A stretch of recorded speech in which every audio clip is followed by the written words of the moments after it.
xin anh hồ xin vô cái hình asam na nhân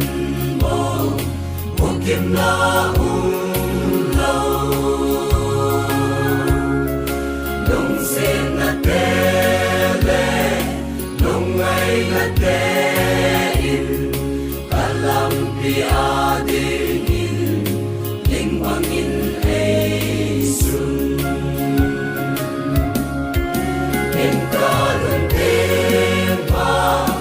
in mo kalun te may sinong kam na o hibay-tante kinta et sota kapodi hori kapain kanun pa inlagay-tante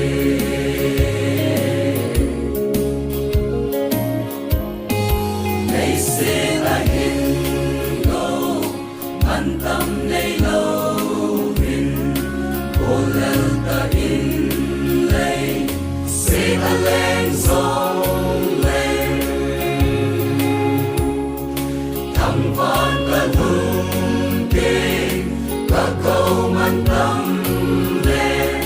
kalson ay insu ay nangating in kalun tempa in mong kalunting may sinong kam na o hibay-tante kinta et sota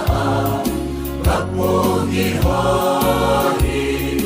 kapain kanun pa inlagay-tante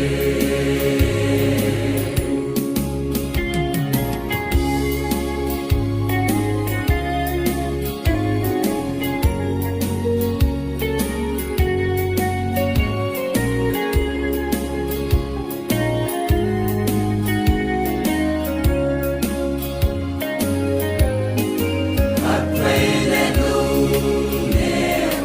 at tenay momin